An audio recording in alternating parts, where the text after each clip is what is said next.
Chapter 4. You can heal your life. Louise. Is it true? Truth is the unchangeable part of me.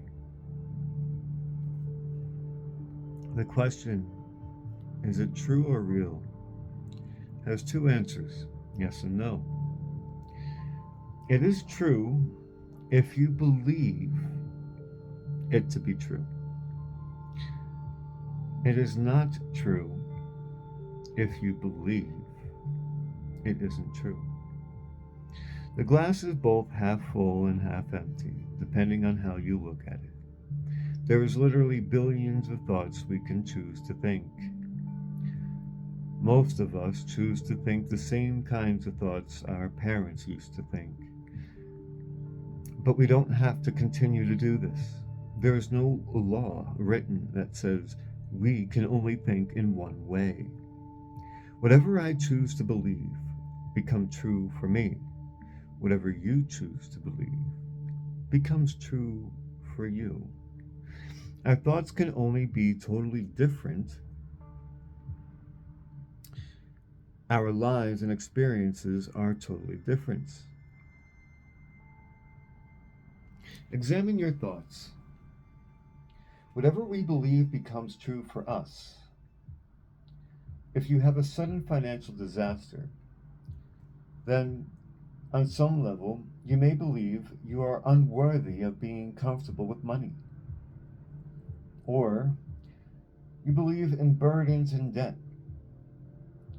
Or if you believe that nothing good ever lasts. Maybe you believe that life is out to get you. Or, as I hear so often, I just can't win. If you seem unable to attract a relationship, you may believe nobody loves me, or I am unlovable. Perhaps you fear being dominated as your mother was, or maybe you think people just hurt me. If you have poor health, you may believe illness runs in our family, or that you're a victim of the weather, or perhaps it's I was born to suffer, or it's just one thing after another. Or you may have a different belief. Perhaps you're not even aware of your belief. Most people really aren't. They just see the outer circumstances as being the way the cookie crumbles, until someone can show you the connection between the outer experience and the inner thoughts. You remain a victim in life. Problem, financial disaster, belief, I'm not worthy of having money. Problem, no friends. Belief, nobody loves me. Problem, problems with work. Belief, I'm not good enough. Problems, always pleasing others. Belief, I never get my way. Whatever the problem is, it comes from a thought pattern, and thought patterns can be changed. It may feel true, it may seem true. All these problems we're wrestling with and juggling in our lives, however, no matter how difficult an issue we are dealing with, it is only an outer result or the effort of an inner thought pattern.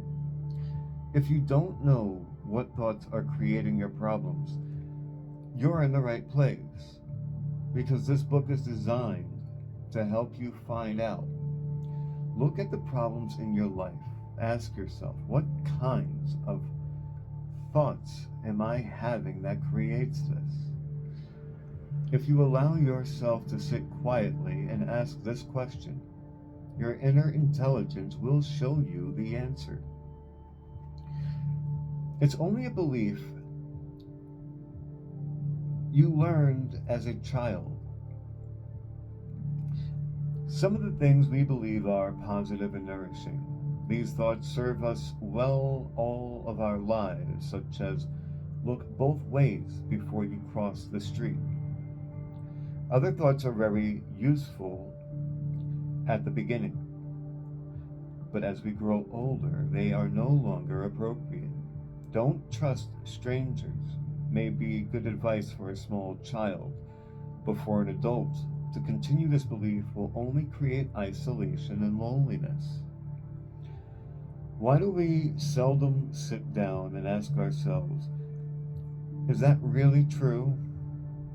For instance, why do I believe things like it's difficult for me to learn? Better questions to ask are, is it true for me now? Where did that belief come from? Do I still believe it because a first grade teacher told me that over and over? Would I be better off if I dropped that belief? Belief that boys don't cry and girls don't climb trees, create men who hide their feelings and women who are afraid to be physical. If we were taught as a child that the world is a frightening place, then everything we hear that fits that belief will accept as true for us. That the same is true for don't trust strangers, don't go out at night, or people cheat you. On the other hand, if you were taught early in life that the world is a safe place, then you would hold other beliefs. We could easily accept that love is everywhere, and people are so friendly, and I always have whatever I need. If you were taught as a child that it's all my fault, then you will walk around always feeling guilt no matter what happens. Your belief will turn you into someone who's always saying, I'm sorry. If you learn to believe as a child, I don't count, then this belief will always keep you at the end of the line wherever you are. Like my childhood experience about not getting my cake. We'll see that in a later chapter, chapter 16. Sometimes you will feel you're invisible when others fail to notice you. Did your childhood circumstance teach you to believe nobody loves me? Then you are sure to be lonely. Even when you bring a friend or relationship into your life, it will be short-lived. Did your family teach you there is not enough? Then I am sure you often feel as though the cupboard is bare.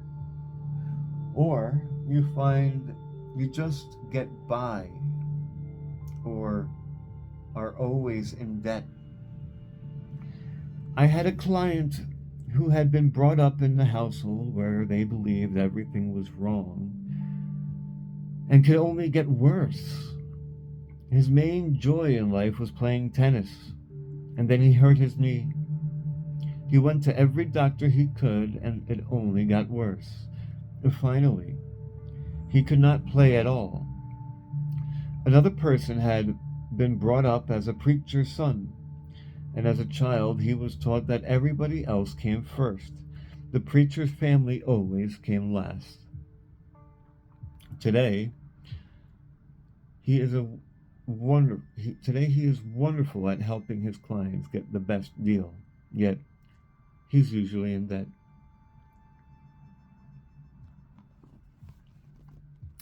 With little pocket money.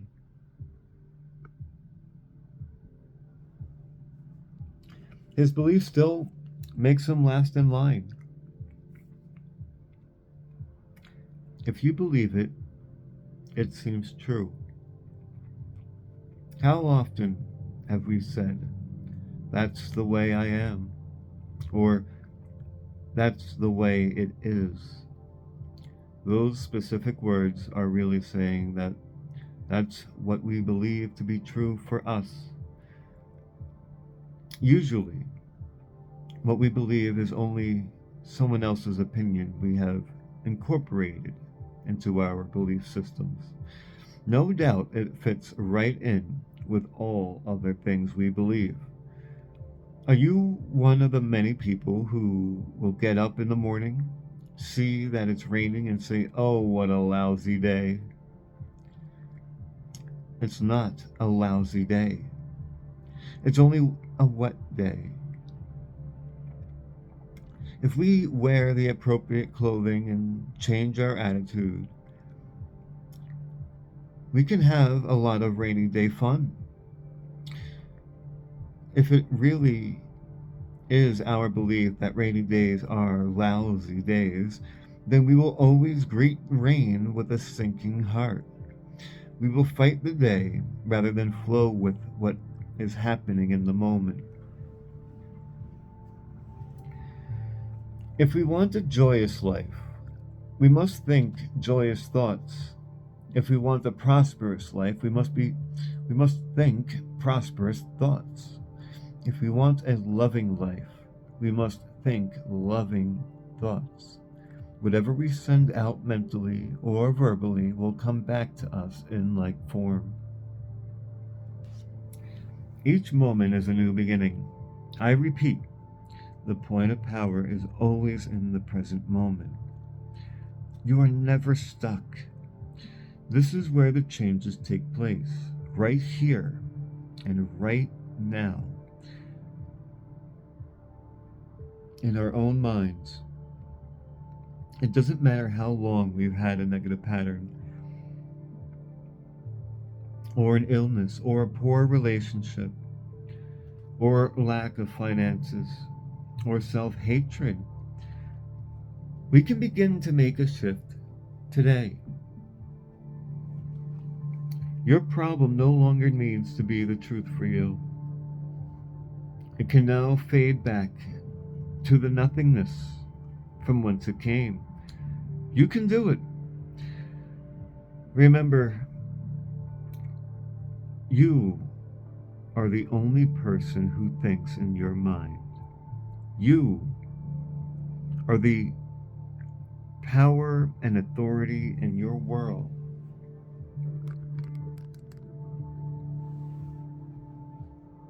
Your thoughts and beliefs have created this moment. I repeat, your thoughts and beliefs of the past have created this moment. And all the moments up to this moment, what you are now choosing to believe and think and say will create the next moment and the next day and the next month and the next year. Yes, you, darling, I give you the most marvelous advice coming from my years of experience, yet you can continue to choose to think the same old thoughts. You can refuse to change and keep all your problems. You are the power in your world. You get to have whatever you choose to think. This moment begins the new process. Each moment is a new beginning. And this moment is a new beginning for you right here and right now. It is that, isn't that great to know? This moment is the point of power. This moment is where the change begins. Is it true? Stop for a moment and catch your thoughts. What are you thinking right now? If it is true that your thoughts shape your life, would you want what you were just thinking right now to become true for you? If it's a thought of worry, anger or hurt, or revenge or fear, how do you think this thought will come back to you? It is not always easy to catch our thoughts because they move so swiftly. However, we can begin right now to watch and listen to what we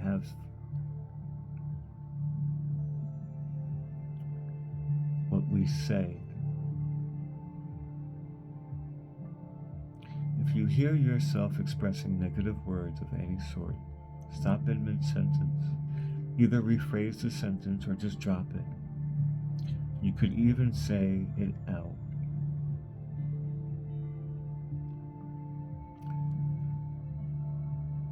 You could even say to it, out.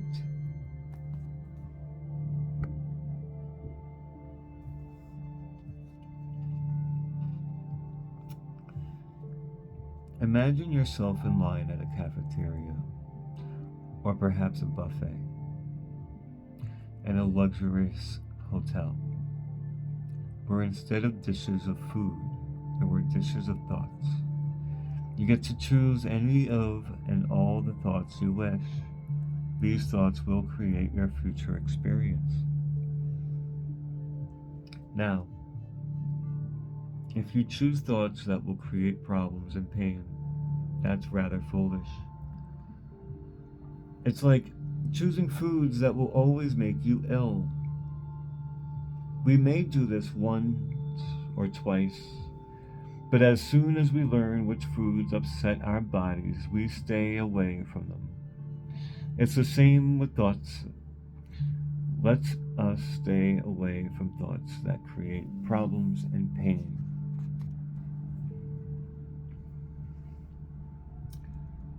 One of my early teachers, Dr. Raymond Charles Barker, would repeatedly say, when there is a problem, there is not something to do, there is something to know. Our minds create our future.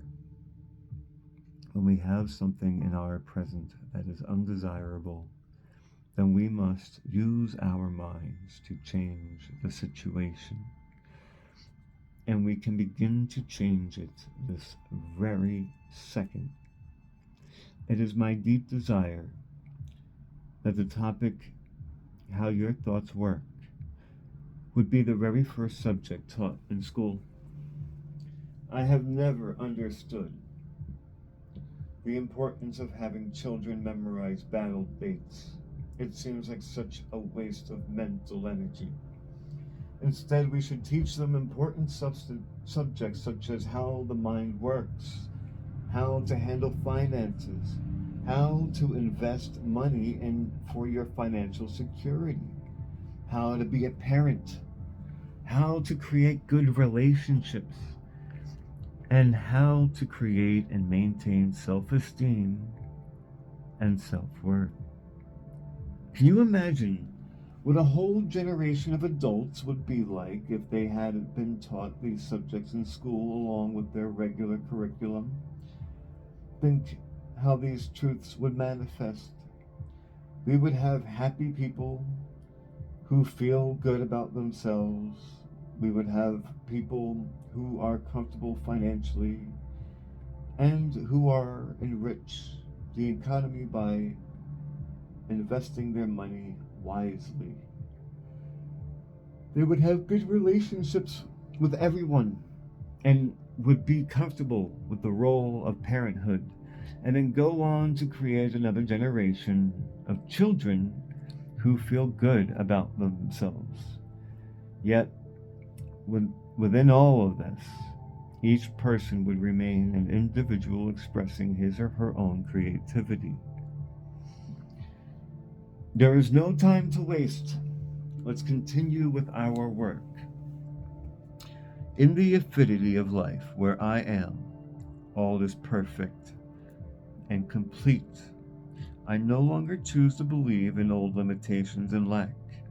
I now choose to begin to see myself as the universe sees me, perfect, whole, and complete. The truth of my being is that I was created perfect, whole, and complete. I will always be whole, perfect, and complete. Now I choose to live my life from this understanding, and I am in the right place at the right time, doing the right thing. All is well in my world. That concludes chapter 4. I'll see you in the next video for a recap, and next time for chapter 5 after that.